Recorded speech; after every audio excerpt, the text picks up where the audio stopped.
Good evening, good morning, everyone, whenever you watch this. I have a very special guest today, Heidi Hollis, and I'm just going to bring her on. We're going to talk demonology. Hi there.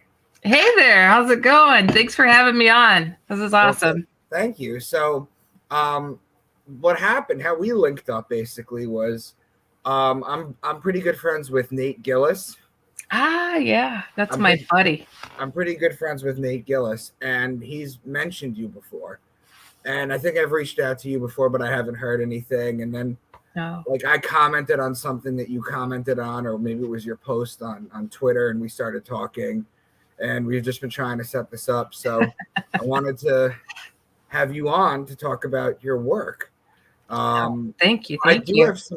have some questions, some that I've asked Nate, and we've gone into. Okay.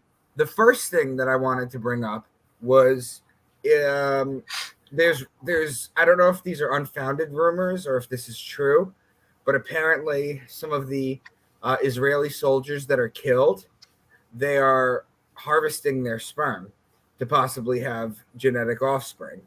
And that immediately, whether it's true or not, I saw the article.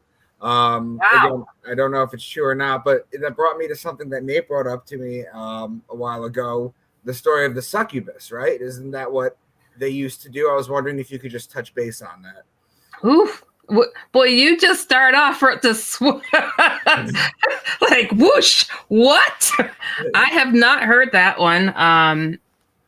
But I mean, but who's collecting this? I don't understand. Who's I the? think it's the military. Well, I mean, I'm less concerned with whether they're doing it or not. Than I just kind of wanted to start with that has been a practice that apparently has been done before. So I was wondering where the genesis of that all is. Whew. I wouldn't know. I mean, I've heard of stories of like a couple lost their only kid and they would harvest the sperm in hopes of having a grandchild. I've heard of that. I wouldn't put that past nice, wholesome Jewish parents because I know several. And, Right. No, I'm not. Yeah. Again, this is not anti-Jewish or anti anything. Oh, I know. Yeah. Right. Yeah, it's different. I've not heard that, so that's news for me. Wow, okay, that's something else. Mm-hmm. One of the other things that interests me that I wanted to understand, that Nate told me this is kind of where it's going right now, is basically understanding, I guess, the rules that these demons and negative entities live by, because we're in this entity, in this flesh suit, we're bound by like different laws of natures and things of that nature, but apparently there's, I don't know, is that part of the study that's going on right now, is trying to understand, I guess, not only the psychopathy of these creatures, but in essence, I guess I hope you understand what I'm asking. I haven't heard of China studying anything, but I can tell you it was about a year ago. I got contacted by a former citizen of China to come on the air on an illegal internet for China. Because so many of the citizens of China have been experiencing shadow people, Hatman phenomena, and other negative entities. Now, you put Hatman in as a negative entity? Oh, yes. You do? I introduced the topics to the world. Yeah, pretty darn rotten. Yeah, okay. Pretty horrible. Because from what I understand, my understanding is that he's just an observer, is that you'll see him in the corner and he's an observer. So please clarify that. Oh, man. I don't know why that spin has been growing. I've seen it grow over the years. I remember the first email story that I got in regards to, well, I don't think my Hatman is bad because I'm not afraid. He only watches.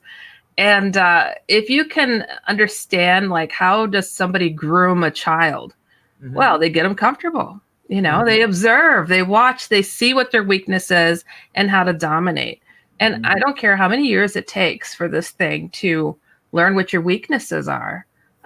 it's very patient, and it will eventually take advantage and find that weak spot. It's waiting for the opportunity for you to become ill, stoned, high, drunk, and dig its fingers in a little bit to get a good feel for what your soul's about and how they can taste it.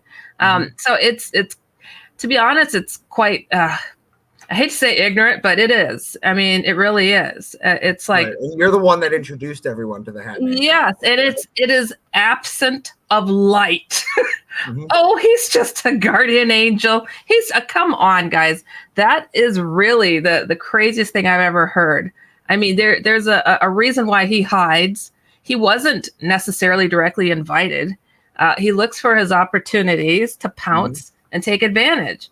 When is he seen? I'm happy to hear that Aaron Rodgers, the quarterback for the New York Jets now, when he was in Green Bay, he took some hallucinogens. I forget if it was ayahuasca or something. It was ayahuasca, yes. It was ayahuasca, and then apparently Hatman started appearing to him too. Yeah, was that a good thing? Heck no, he's terrified.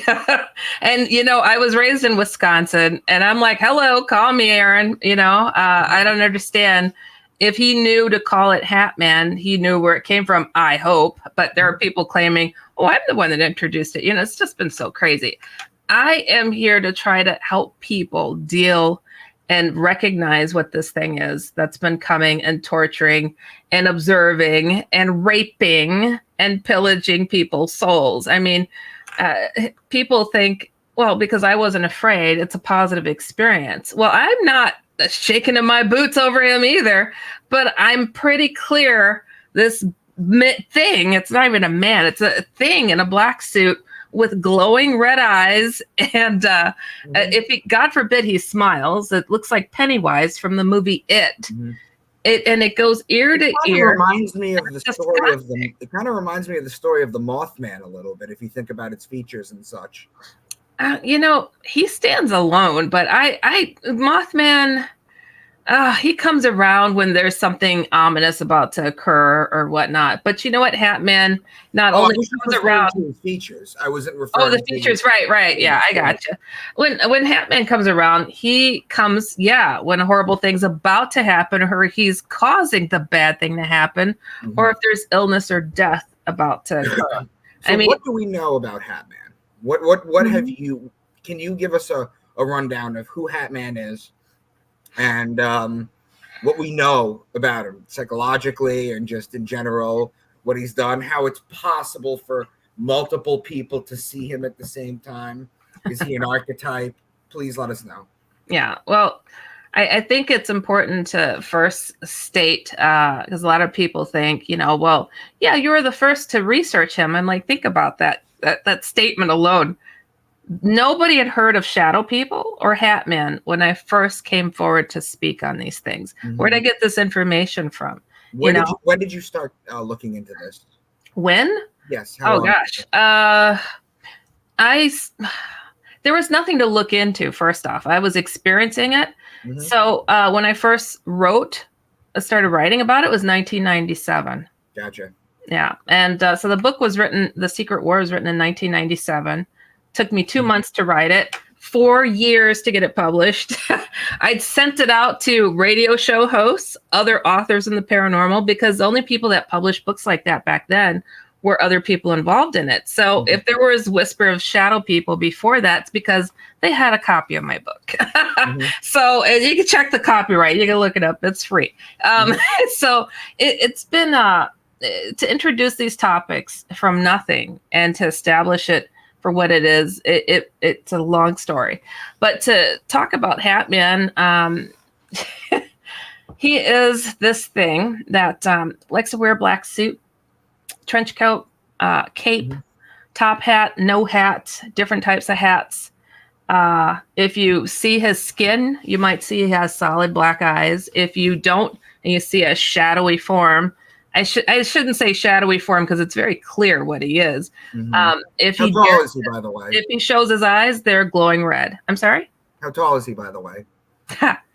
He's usually 6 foot and up. So I've had as tall as 14 feet tall. So so tall. I think the most common report I get is he's so tall when he comes in the room, he has to bend over and his back touches the ceiling. So I think that's the most common. Yeah, so that's a tall, disgusting thing. And to say who he is and what he is. Now, when I first put the image of him online, that's the image that's been shown all over the world. That's you'll see every place. Oh gosh, that thing. When people are met with him, it's like, I put that out and people are like, who is he? And they answered their own question with, he's the devil, isn't he? I mean, I didn't even have to establish that. That was the consensus across most of the messages that I received and emails and conversations that I had, that this is the devil. And he said he was. He'd say he's Scratch, the Old Norse term for the devil. He'd say he was Sam. Native Americans would say it was Walking Sam. And but guess what he calls himself now? He says his name is Hatman. So he has taken on the name that I gave him. And what's that in Exorcist movies? Tell me your name so you have power over it. I don't know if this is a proud moment to say I named the modern day devil in the world today. But, this is where it stands right now. But this thing preys upon the innocent, loves to go after children. I mean, I don't know. Slender Man was a straight rip from the Hatman phenomena because he loves to go after children. He loves to get them comfortable with him. I've had people write me, I don't know how people recall when they were a toddler or being in a baby crib and having Hatman come and to have this burning memory of him threatening their very existence. Like how could a baby recall what that fear was to have seen him and have it just imprinted?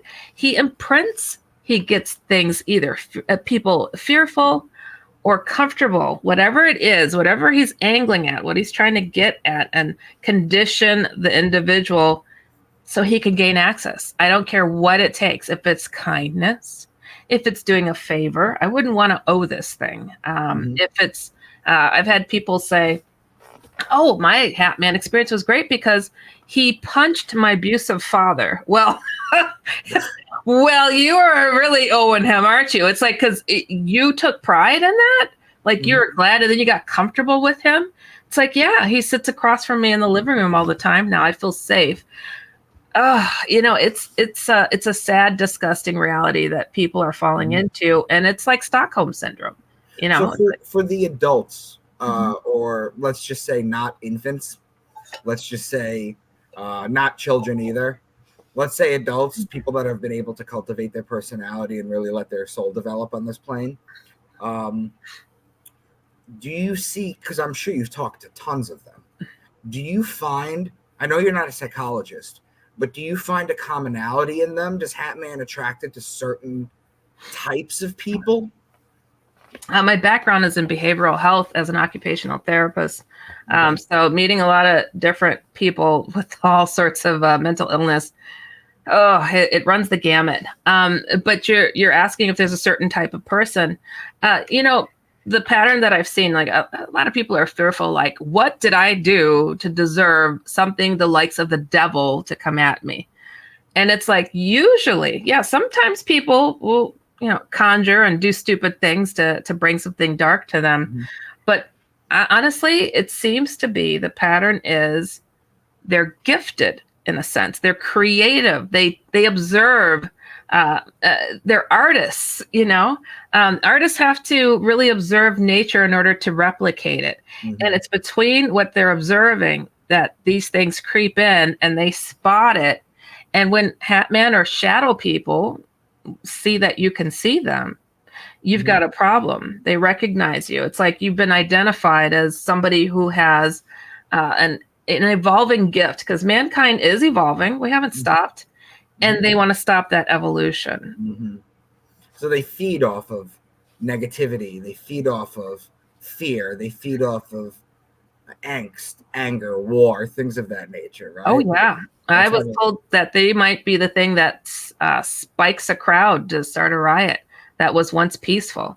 A person that's used to be a pleasant drunk is now an angry drunk.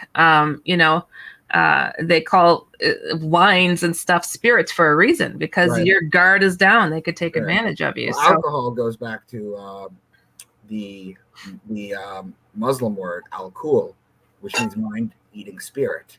It lowers your vibration, is what alcohol does. It does. It makes you more susceptible to things.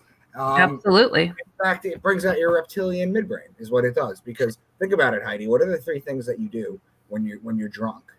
You look for food, you look for sleep, and you look for sex. That's an animal. Yeah. That's what an animal does. Pretty low down. I have a question that I asked Nate, but I want to ask you too. If you read the Bible, they talk about the devil, Satan. They talk about all these demons, right? I'm wondering if that is humanity trying to place names on entity. Basically, what I'm asking is, are these real entities, but it's sort of like a movie script, so they have to change their name? Do these, like the idea of Satan, the idea of these demons, they do exist, but have we been able to name them? Have we been able to study them and understand them? You know what? I'll tell you, have we been able to? The government and what they have access to and what they've been capable of doing and studying. You think they haven't created something like a machine for EVPs? Oh, heck yes. Yes, they have technology. EVPs, guys, is electric voice phenomenon. Yes. I mean, they are they're looking in between. They're absolutely very much interested in these things. They would not ignore what everybody's reporting all over the globe. Are you kidding me? So yeah, I think that they're quite aware of these different entities, these different negative beings that we would call demons today. It's like the placing the titles on, like very much like I named Hatman.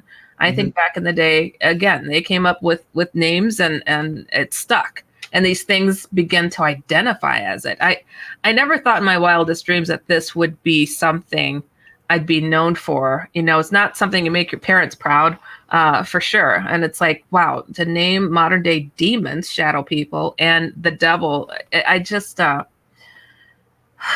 you know, there's a reason behind it, and I'm getting to understand more what that is. Little did I know, but my story is quite different, and knowing why I was born and remembering it all and delivering the message, I guess you could say, that I understand. So what I'd like to do is I'd like to understand how you even became involved in this to begin with. And I also want you to explain how you spiritually protect yourself from this. Oh, yeah. Well, I guess briefly to cover, because there's so much to say. Grew up in a haunted house, wasn't interested. What child is interested in being terrorized? But my sisters and I, it's what we lived. Went on. My parents were freaked at the haunted house, built a new house, move out into the country. I see weird lights in the sky. Seemed to be following and didn't quite understand what was going on. Had poltergeist activity, like things happen around me. And in college, continued. Everywhere I moved, it continued. And then I just so happened to see a shadow being following a friend of mine in broad daylight. A friend, myself and her.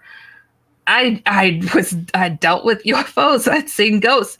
I didn't understand what I was looking at. I'm like, we're in broad daylight, and I see a black mass following us, jumping tree to tree.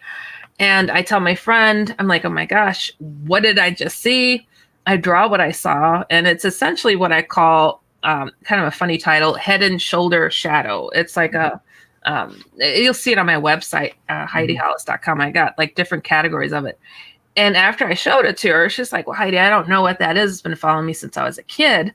And her dad acknowledged it. And I'm like, what? You know, I was staying at her home, go upstairs to go grab something. Again, it's still broad daylight.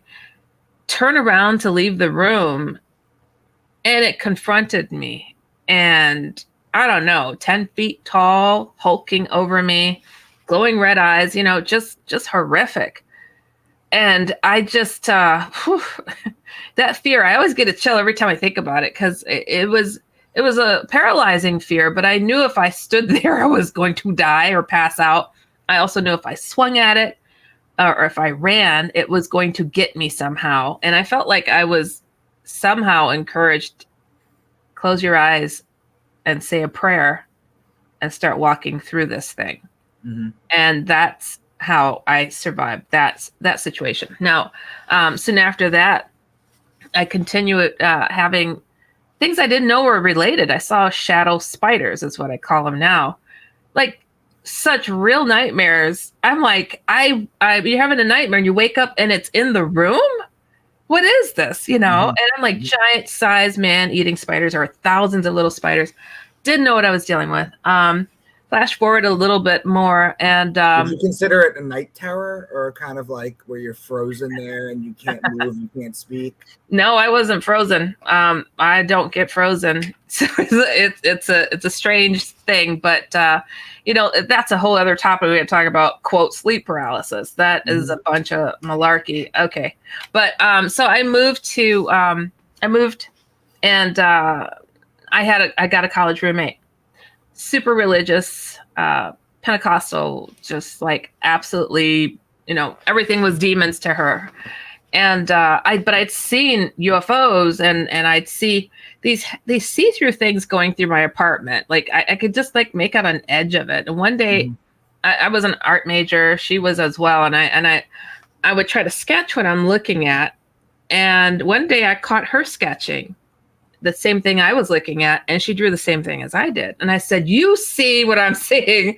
I'm like, your Pentecostal thing, just be honest. What is it? What are you seeing? What do you feel this is? But again, a long story short, because it's a lot. I had joined a UFO group, and this college roommate, she was not into these topics, just everything, repel it, though she was witnessing stuff. One day she's driving to her college in broad daylight, and something jumped on the hood of her car, and she called me in a panic. She's like, Heidi, I don't know what it is I'm looking at, but this thing, she spoke of this sparkly, like almost like toothpaste gel, like with lights inside of it, just a jelly like creature jumped on the hood of her car and pushed its head through her windshield. And she's like, Heidi, like when you go to the dentist and your mouth goes numb? I was like, yeah. And she's like, well, that's what I felt. And, it gave me a really calming feeling. And when I started asking questions like, who are you? What are you here for? And all this stuff. And she's like, Heidi, my mouth went numb and I heard it answer me through my own mouth. And I'm like, what? It's just nuts, So later on we meet up. And this leads into the whole shadow people thing. We meet up, and we're talking. We're at the lakefront, and I'm like, so tell me what happened. Like here's my closest friend in the world finally getting hip to something weird, and because she's so religious, she didn't want to hear anything. And I was just like, so tell me, what was this? And she's Puerto Rican. She had a very, very heavy accent, and she starts telling me and describing what I was just saying, and then she's like, I need to meditate.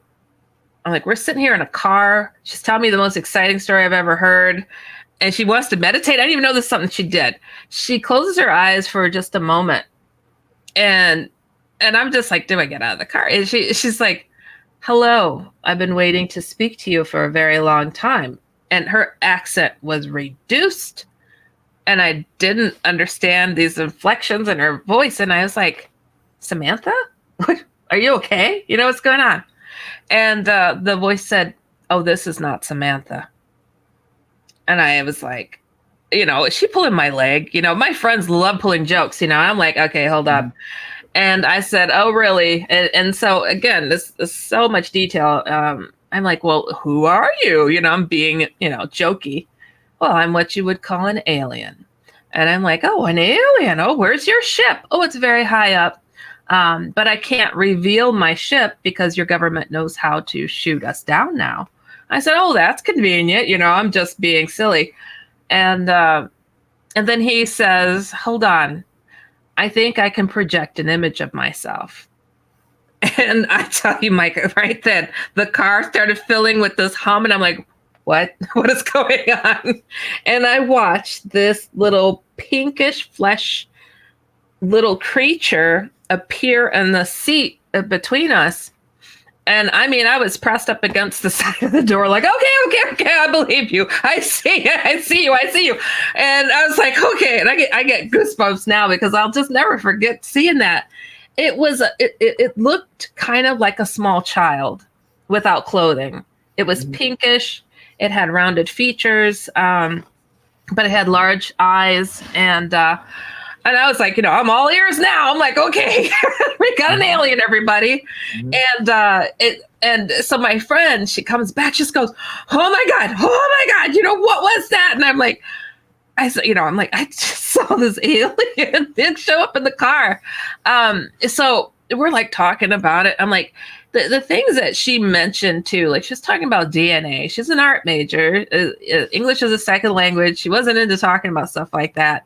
And I was like, it was just mind blowing. She mentioned something about my mother who had passed. She would never go there. She didn't know my mother, It was just an interesting conversation. But so we get back to our shared apartment and I'm like, we're college kids. We're like, you want to see if you could do that again? It's just like, and you feel like you got the keys to the universe. I know I just saw an alien, and an interesting part too. I was part of a UFO group at the time and they were all experiencers. I had only seen super large UFOs. I was the only non-experiencer of having been abducted. Okay. So I was part of that group. She thought everybody were devil worshippers, so it was crazy. But when we get back to our apartment, she wanted to talk to all the people who are part of the group and everything, trying to learn as much as she could.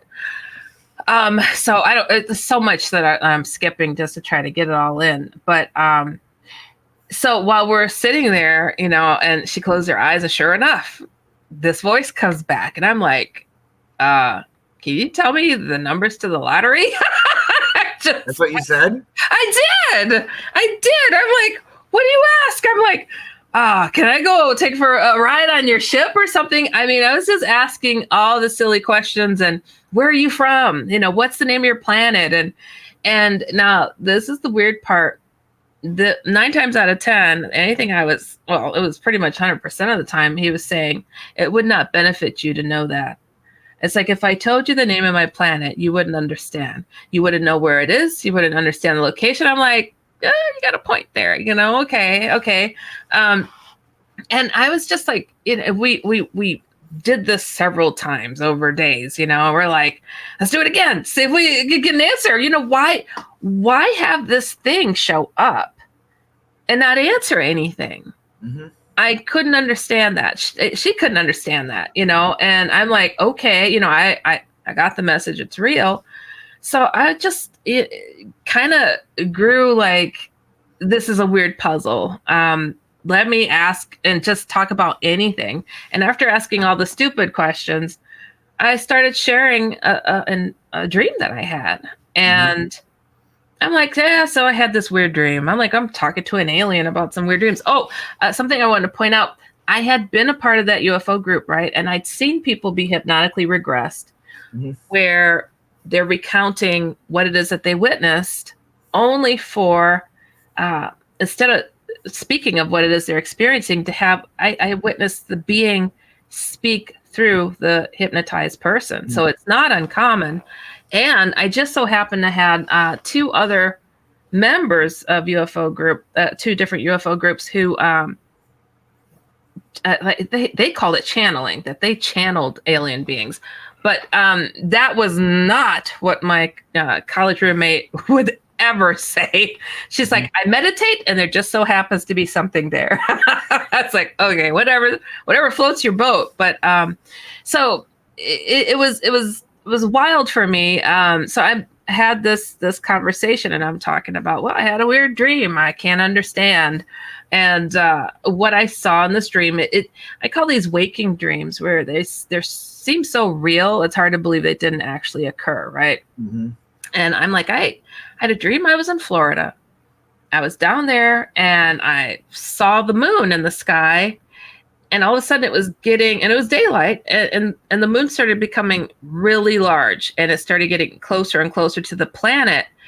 And then all of a sudden I saw a large ship come and start pulling the moon at an angle so it wouldn't destroy the Earth. But when it did that, it was like our protective bubble was popped and great winds. I mean, houses were blowing down the streets and all of this stuff. It was a cataclysmic event, you know? So I'm sharing this dream, and I didn't expect to hear an answer. But the voice, this being, spoke to my friend and told me and her, well, I'm not in charge of dreams, but I'll tell you that scenarios are essentially shown to teach things. And I said, but the darkness in your planet was pulling the moon towards the planet. Mm-hmm. We intervened and moved it off course so it wouldn't destroy you. Mm-hmm. You call them shadow people. We call them shadows. It was the first time this being gave a complete answer. Mm-hmm. And started downloading all of these scenarios about what this presence is. It was like, ask and you shall receive. This being wasn't there to just spill everything out mm-hmm. and explain things. Mm-hmm. We had to go there ourselves. I felt like we're having a staring competition. Like, would you consider it a benevolent being? Yeah, I know a lot of people think, oh, sounds like your friend got possessed. Yeah. So, about that, yes, I do. So at the time I'd witnessed a lot of strange things. I'd seen ghosts. I'd seen, angelic beings, so many different things. And I'd stepped away from the church and religious thinking. And I thought Jesus was just something that it was a historical figure. You're supposed to say your prayers in his name and all this stuff. It was memory, not heart. Mm-hmm. And so and I'm in college. I didn't go to bed early on a Saturday night to go to church on Sunday. No way, And my friends, I had Catholic friends. I had the Pentecostal friend. And they thought I was into devil worshiping because I believed UFOs were real and I'd seen some, So mm-hmm. I'd always play into it and say, yeah, say a prayer for me when you go to church because I'll probably burn up if I step in there, just playing on it. Mm-hmm. I believed in God. I said my prayers, but not a lot. And this being, imagine this, on one of the many times that we chatted with him, said, you don't pray as much as you used to. Christ is who he says he is, and we follow his command. Boom. I was like, what? And told us that we needed to acknowledge our souls and the Bible is correct.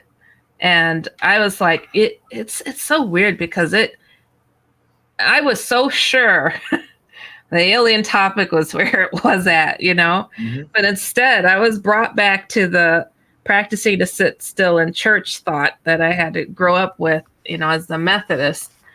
I didn't understand why I was there. I didn't learn anything. I love Sunday school, but not sitting in, services. But, mm-hmm. So it really floored me and had me have to take a step back and realize I know that the angels in the Bible aren't all looking like you and I. And I asked this being, I said, hold on, are you telling me you're an angel or something? Like what? And he said, we've been called a lot of things throughout time.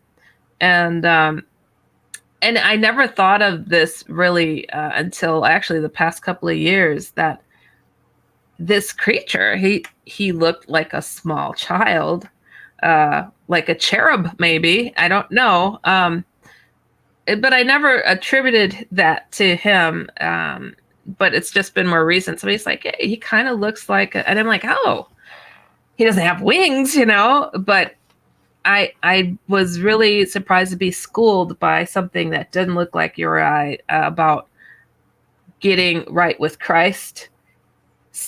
Pray and God is real and things are happening, and these dark entities, what they are and why they're here and how we need to get right with our souls to fight back through the biblical sense of this is a spiritual warfare that we're in the middle of. And it's like I knew what it sounded like. I'm like, oh, how am I supposed to go out to the world and talk about this? I mean, I know, it's like, I guess I didn't know how best to do that except for just be who I am, use my real name, throw my reputation on the line for whoever and whatever I am, and just bear my soul on it, because the things that I witnessed in this contact that we shared, myself and the roommate, I mean, it changed so much, but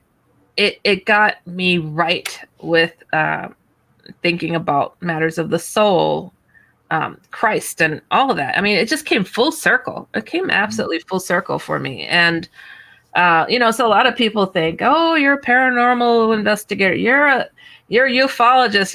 It's like, yeah, kind of all that. But some things you exist without putting a title on it and trying to funnel it in the certain direction. If you can close your eyes and feel what's in front of you, good or bad, on the lighter side of things or the darker side of things, it's time to figure it out. It is time to figure it out. And there's a big world of conflict going on. People are anticipating the battle in the skies between in the heavens between the evil and God and Christ's return. And it's like, well, this battle is occurring already, but in the privacy of one's home. And people are like, I just fought for my life last night from something that attacked me, and they're scoffed or laughed at. And, we're losing people. It's not time to, poke fun. And, I've been at this for a couple of decades now, and proud to say the only reason I'm able to stand here and sit here and talk about these things is because of the experience that I had with those beings, but also several Christ encounters that I was a skeptic of and wrote about in my first book, bashing people who claim to have seen him. I never, even after all I'd witnessed, I never expected that. So it's been a long road, and just bearing my soul on, what's been happening, what is happening. And if I was on the wrong path and influenced by the wrong things, look at all these years later, and everything that these beings told me was true and is happening. And there's more to the chapters to come. It's been a wild ride. So. Wow. Very interesting. So, God, where do we go from this? It's so much. It's so much. I mean, it's important to know that I think, I've been absolutely humbled and honored over the years of people that have told me their unbelievable stories, because I'm not somebody that's going to throw judgment on them to say you're a nut job. I of course can recognize patterns of there being true mental illness, but I also realize that mental illness gets influenced by demonic things oftentimes too, but it's like, there's a problem going on, and it's universal.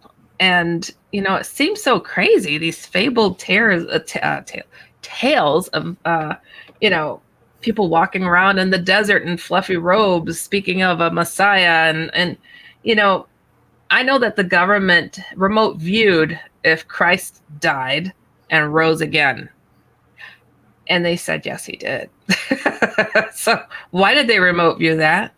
Why does the Vatican have the most powerful observatories in the world to look at the stars? I think I've heard once too many times of people who have gone into the Vatican vaults to see accounts of UFOs. They're very much aware. Things are not as artists depicted. There's things that are abound. And if you can not just have that imagery in your head that this is the only way things are going to play out, is how somebody painted it back in the day, and listen to people that are saying angelic beings are real. And there's a problem with something trying to take advantage of us at nighttime and absorb us and who we are, our souls, our abilities, everything that you can imagine. But there's a big, wonderful, positive side that work for God, and good always wins in the end, you know. I don't know. Where are we with demonology? Where do most demonologists focus their study on? What do we know as fact about these entities?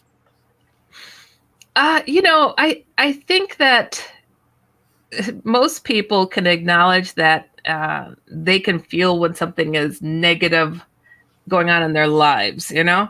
And it's like, and if they take a step back to see what might influence that, there's patterns, you know. You go to work and somebody just attacks you for no good reason. You go home and your spouse does the same. And you're like, is today just a bad day for everybody?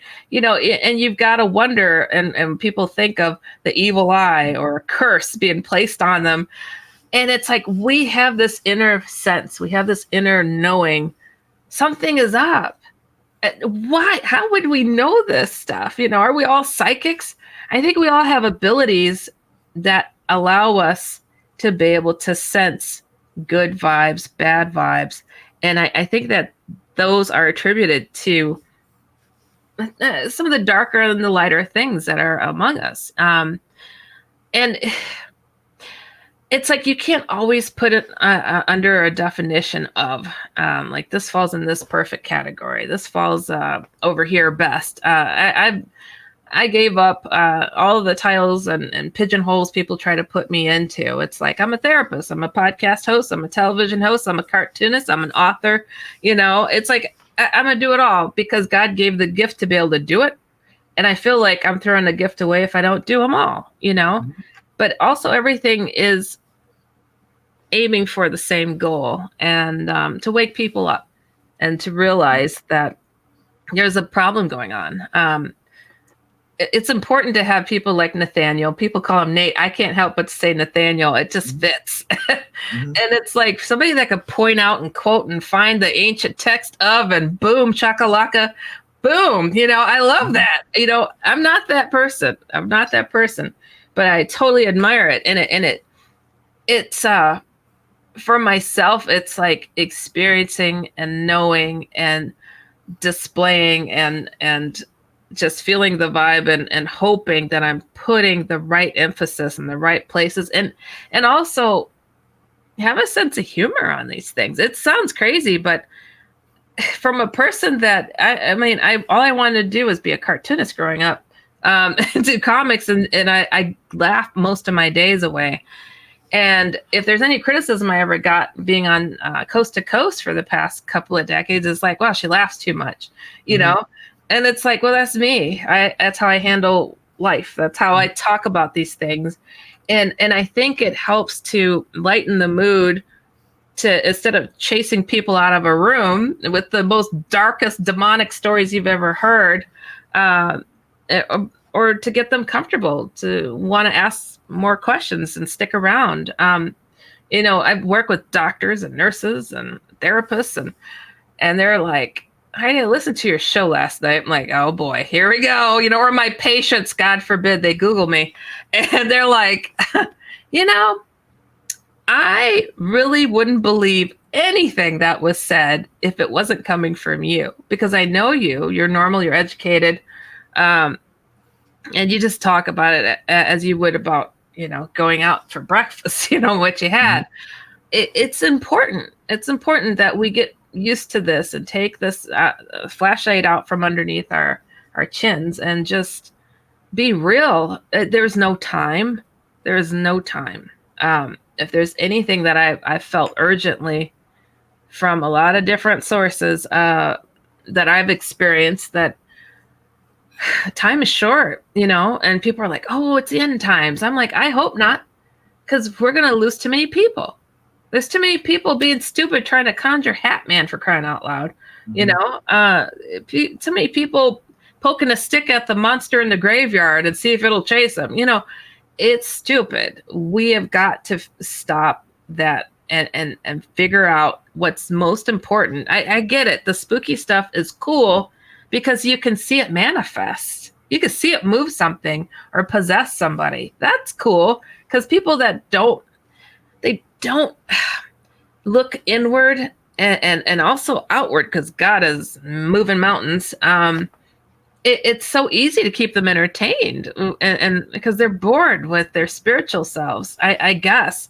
But it's time to turn that around. It's time to show that this is amazing, this God thing, and Jesus, angelic interference with, so many miracles going on. There's somebody pointed out a book to me, well, several books now. I guess Jesus has this thing where he likes to show up in Muslim nations night after night to these certain individuals, and a lot of underground churches are forming.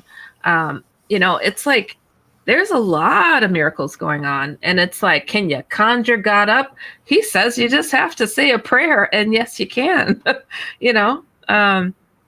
And it's like, I'm not a Bible thumper, I'm not a churchgoer, I'm just me keeping it real that the only thing that I know that can keep this darkness away, negative aliens, shadow people, Hatman, anything like that, and dark things going on in your days, is the name of Christ. I haven't known anything else to work so efficiently. Though I've had people contact me who have different beliefs, and I'm like, you believe in God? Go straight to God on it, and are able to repel these things as well, because it's, that's the Trinity. Mm-hmm. So, sorry, it's a lot. It's a lot. I could go talk forever about this stuff. So, what do you, as we wrap up, I wanted to know, what are you getting into these days? What do you find yourself doing for the most part, as far as demonology goes, or just in general, if you've kind of put that on the wayside? What do you kind of get into?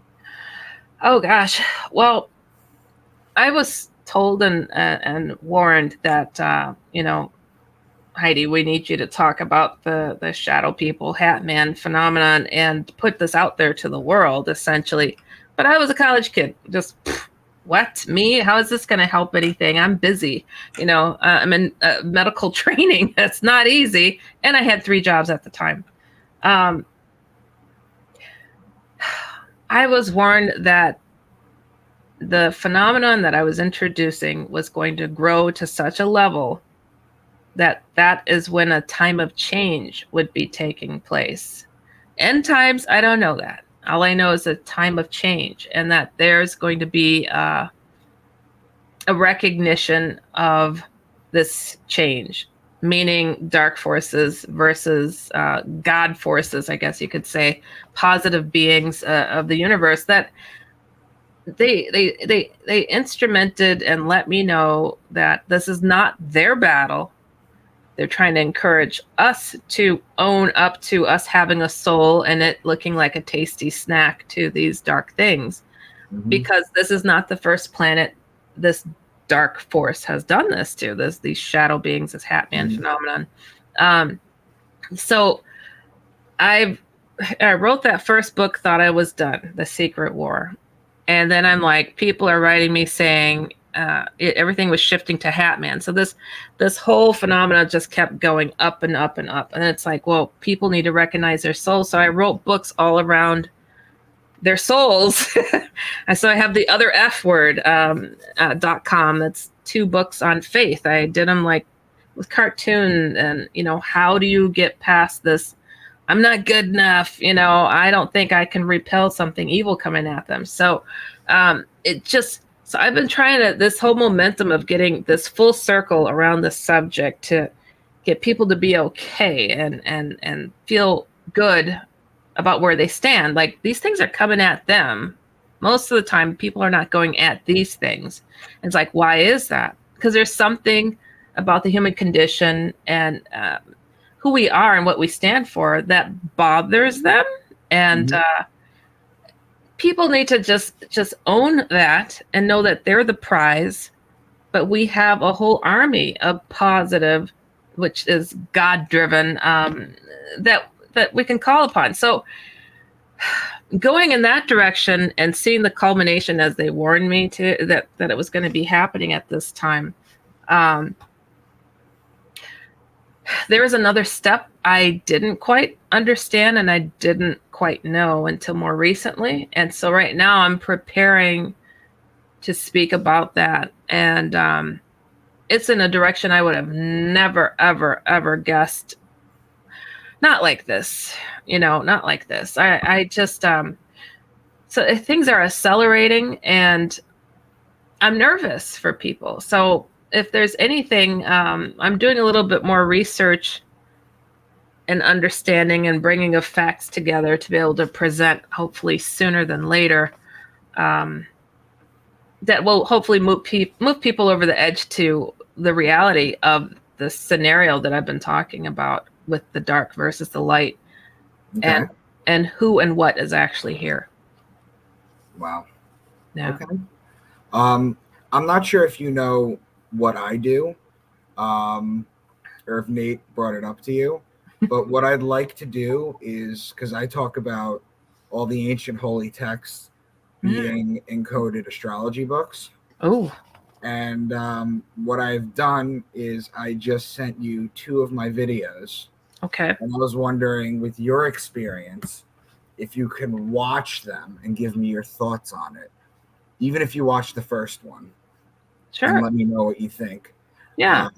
So, Heidi, this has been amazing. So tell everyone where they can find you. Tell everyone where they can get your books, where they can contact you. If anybody's had an event they want to talk to you about, how do they reach you? Yeah. Well, if I may also express something else too, because it's like I'm known as this person that's talking about all these dark things, but it doesn't measure against it. I mean, a lifetime of things I'd experienced, nothing prepared me for the Christ encounters that I had. And again, I mentioned how I bashed, people are like, oh, Jesus is in a piece of toast to a tree trunk. I thought it was ridiculous. And so I figured, I'd seen angelic beings, and I honestly thought people were seeing or misunderstanding what they're looking at. And and I sit here before you today as somebody that, all I kept saying after I saw him the first time was Jesus is no joke. And that's why I called that book the same thing. And, it's humbling and beautiful, and it's a lot more to do with what I'm doing today versus the dark things. So if people have experienced Christ, angelic beings, also reach out in regards to that. Because I think we need to go more in that direction than anything. I had to put that in because it's dwelled so much on the darkness, but boy, there's such a bigger, more positive world. And I hope soon to be able to bring some of that understanding more to a physical, real level. So it helps people to move past, the doubts. So how people can get a hold of me, if they've experienced these things, they have questions from angels to aliens, shadow people to Hatman, is HeidiHollis.com. I also have a podcast called Dark Becomes Light on the Coast to Coast AM podcast network. So if you listen to Coast AM and check out their website and go to the podcast, you'll see my show there. And I take people's stories, I read them off, and I try to give some level-headed experience. Nobody has all the answers. If they say they do, run. I'm just honest. I experienced stuff. I had to eat some humble pie over and over again, and I think I have something figured out, and then I don't. So many different directions, but just trust that we were made in the right way, and that God gave us that understanding to essentially feel what we're living versus what we're seeing. Feel it out, pray it out. It's a part of us. So I hope, I wish people luck in this world, because It's crazy right now, but it's going to be okay. It is going to be okay. Mm-hmm. That's what everyone says. So Heidi, thank you for coming on. Thank you. I'm going to try and put this on right away. Okay, cool. I DM'd you the 2 links. Okay. If you could watch the first one and give me your thoughts on it. It's a bit lengthy, but I've built in pause breaks. Okay.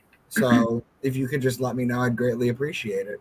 Oh, yeah, definitely. You want me to send it as a written up thing, or what would you like? No. Just DM me and we'll talk. Oh, okay. Scenario, we'll FaceTime. Sounds good. And I apologize for being hard to get on here. It has been busy. No, I've actually been on Coast to Coast twice myself.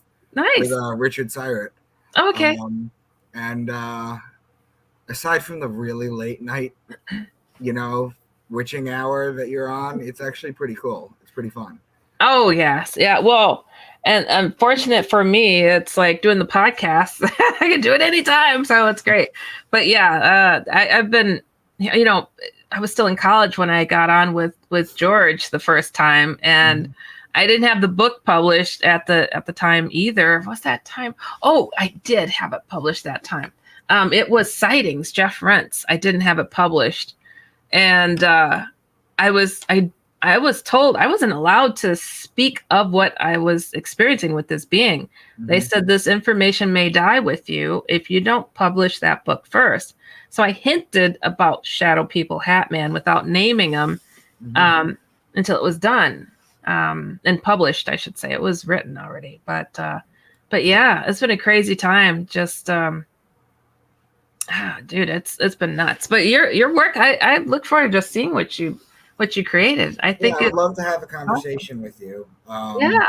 And I think it's going to bring a new light to it. Okay. And I think you'll find it very interesting, hopefully. So yeah, thank you so much for coming on. I'll send you a link when this is up.